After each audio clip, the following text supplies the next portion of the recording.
Dark Envoy is a dungeon-crawling, role-playing adventure with real-time strategic combat that combines elements of old classic games while mixing in some new. And it is set for release on PC, PlayStation, and Xbox on October 24th. And this is the second game developed and published by Event Horizon based out of Poland. And this game reminds me a bit of the Old School Diablo and Torchlight games where you move through a dungeon taking out enemies on the quest for loot. But you'll also be investigating ancient ruins in a single-player or co-op mode using the brother and sister duo who are both fully customizable. And while you're unraveling the mysteries of the world, John, there's a war being waged across the land with magic, guns, and tech. This is the total war. Now, I did get a free demo copy of this game for PC from the devs through Keymailer, so thanks to them for that. Now, this game does look pretty good for being from a smaller studio, but it doesn't exactly have AAA graphics, but that shouldn't be expected from a studio this size. It doesn't look terrible by any means, but some of the character models when chatting in cutscenes can look a little stiff and rigid at times, and some characters have clearly had more time spent on them as opposed to others. But as most of the gameplay loop's done from an isometric perspective, this isn't really that important. Now, the main gameplay loop is the combat. And most of the combat effects actually look pretty good, and I appreciate the variety of zones I've seen so far from this early game preview, and seeing different enemies like scorpions and tribesmen and robots and knights is just good to see the variety. And this is an RTS style combat. You get various skill abilities, including weapon abilities from your gun, sword, staff, or magic bangle, and most of the abilities are all based on a mana and cooldown system, which we're pretty familiar with at this point. And these abilities can have different areas of effect, some being cones, circles, some abilities are dashes, and some you can actually drag along and leave trails that enemies can walk through.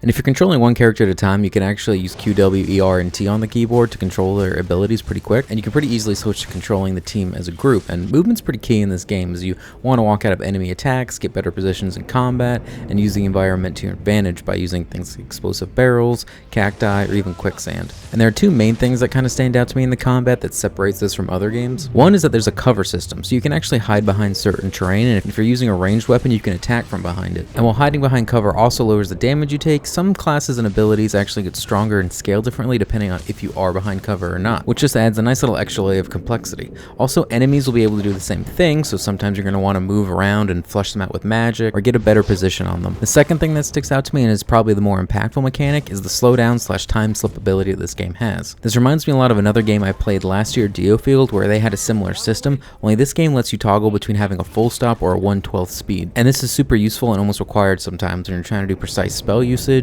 or move in the right place at the right time so you can dodge powerful attacks. Now, because it's a real-time strategy, you don't get to stack commands, but you can pause and slow down whenever you want. And at first, I didn't really find myself using this much, but as you start progressing and fighting stronger enemies, you really need to start using this, as combat gets more complex and this feature becomes vital. And combat will get more complex. One thing that this game is priding itself on is that your foes are not idiots, and this seems pretty true so far. Enemies will try to flank you, move around, pull you into other enemies, and just use all kinds of tricks, and this can get pretty tough if you're not careful in dodging abilities correctly. One thing that does seem a little unfair to me is that while you can see enemies before you engage, a lot of times additional enemies will begin to spawn after the fight starts. And this can really trip you up when you've planned out a certain vantage point, and then all of a sudden you got a pack of enemies spawning right behind you. Enemies will also try to run away and kite you sometimes, and even bring you to other enemies or just aggro other additional enemies to come into the fight. That said, they do seem a little oblivious to the environment sometimes, as they will blindly walk near barrels or go through hazardous terrain. And I have seen some enemies take cover, so it is possible that later on enemies might start factoring in the environment more.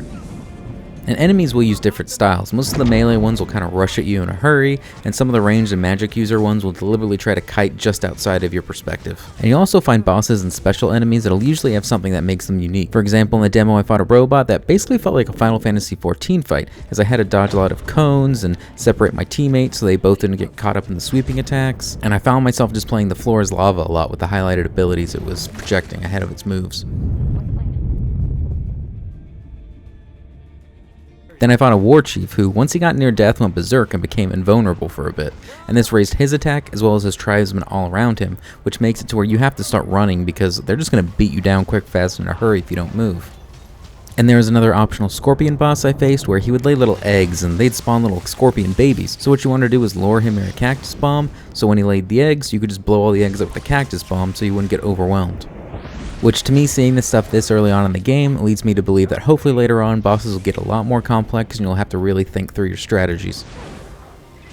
Now the combat in these zones, it works like a dungeon system. You load into a dungeon and there's set enemy locations with health totems, and in some cases there's lore scrolls and treasure chests and special enemies and even light puzzles. And because of all these different various elements, it really encourages you to want to look in all the nooks and crannies of the map to make sure you didn't miss anything. Now I'm not sure if drops are cranked up for this demo build, but it felt like I was getting a good healthy flow of gear throughout my entire playthrough, each bringing different stats or enhancing different things, so it was showing me that different builds are definitely viable. Now on top of this, there's a crafting system, an enchanting system, although I didn't really get to dive into those too much, but your weapons are also not limited to the class you're using, so you can really just use a variety of different things. Although your skill trees and class will definitely encourage you to use different abilities or weapons on certain classes. And currently there are 4 classes. There's the warrior class, who uses a lot of dashing moves and buffs to increase their attack and durability for longer, and they seem to focus on the earth elemental as opposed to others, and they seem to get bonuses around using two-handed weapons or shield combos. The next is the ranger, and they seem more focused on crits and speed and using rifles, pistols, and crossbows, and using positions of the environment to their advantage while flinging out poison bombs. Then there's the engineer, who, while it looks similar to the gunslinger at first, they actually focus more on rifles, shields, and pistols, as well as using tech and electric attacks instead. And then there's the adept, which is pretty much the mage class, which, as you'd expect, we're focusing on magic more, mostly fire and ice it seems, and they use staff wands and magic bangles and all that good stuff. Each class also does seem to have healing abilities, which is nice, and some specific skills will have paths you have to go down, deciding how you want to enhance the ability or change it in specific ways.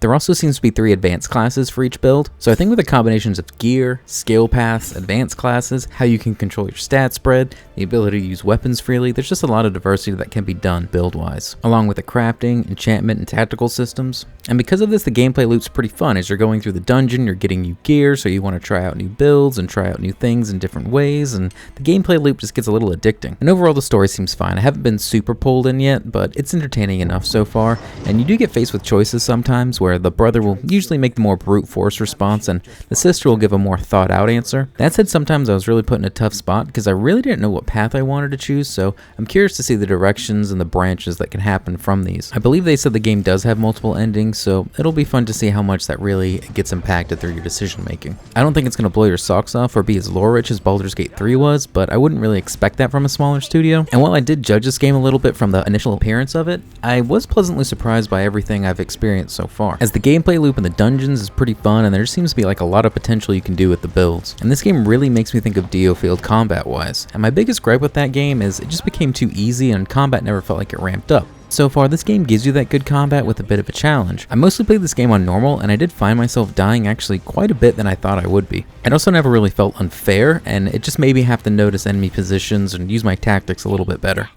And I did play the game briefly on hard mode, and I did feel a difference in the enemy tactics as they were using cover more, on top of just doing more damage overall. But the potential for a challenge does seem to be there, but it's kind of hard to gauge that for now, as this was just a demo build and we only get to see an early taste of the builds. As sometimes when your characters start getting more fleshed out and stronger, they just start dominating every combat experience, which then kind of makes the game a little bit dull and not challenging. Something that surprised me with this game though is that it's voice acted, and for some reason I wasn't expecting that, as there's still some franchises that just don't have that. I'm looking at you, Pokemon Company. Calm down, Jeremy, he's just asking. That said, some of the voice acting was a little mismatched and did kind of fall a little flat. Traders has just reached our city, or at least a part of it. Additionally, the tone does kind of feel a little bit off. I mean, this game currently isn't rated yet, which is fine, but I was expecting it to be along the lines of teen, and maybe it's just the visuals or the way the characters were talking at the start of the game, but they randomly start cursing a lot, and I don't know, it just felt jarring for some reason. Hey, you piece of shit. I know what you did. I think one of my points of contention right now is also the game currently doesn't have a price associated with it, and I think that could be a big point. I'm hoping this game floats around the $40 range, because I could see that being a fair price for it. Overall though, who would I recommend this game to? This game feels like a little brother version of Baldur's Gate 3, who used to hang out with Diablo a lot growing up. I think if you're riding the high of Baldur's Gate 3 and wanting a next big adventure, this could be worth checking out, though don't expect it to be as feature rich or as lore deep as that game was. But that said, it does have a lot of new and different features that can make it feel fresh, and this world does seem interesting interesting enough as you're running around dungeon crawling and looting and using real-time strategy combat, and since you can pause and use the time slowdown, you can kind of make it feel like a turn-based game if you really wanted to. Sometimes the visuals can leave a little something to be desired and the voice acting might be a little off, but as long as you're not a big stickler on that type of stuff, I don't think it's going to bug you too much. And the big part of this game is there's going to be co-op. However, I wasn't able to test that out, so a lot of it's going to depend on how well the co-op functions as well, because if you want to go into this with a friend and the connections aren't working right, that's just going to ruin the experience for you. But honestly, I feel like this game would be a better game to play solo anyways. Or maybe I'm just being antisocial. But I think if you don't enjoy fantasy games with RTS style combat, this game isn't exactly going to win you over or be a good first. And I was a little surprised this game isn't coming to Nintendo Switch. For some reason, I feel like this would have been a good fit there. Overall, I was kind of judging this game when I first saw the initial artwork and screenshots, but as I started playing it, I was very pleasantly surprised, and it actually lived above the expectations I had for it. And this game is definitely showing some potential. But overall, that's just my first impressions on Dark Envoy. If you like what I'm doing, click the clicky things below, and as always, let me know what you think in the comments below. Are you interested in the game? Do you want to check it out? Do you think it looks a little meh? Let me know, and yeah, I'll talk to you later. See ya, nerds.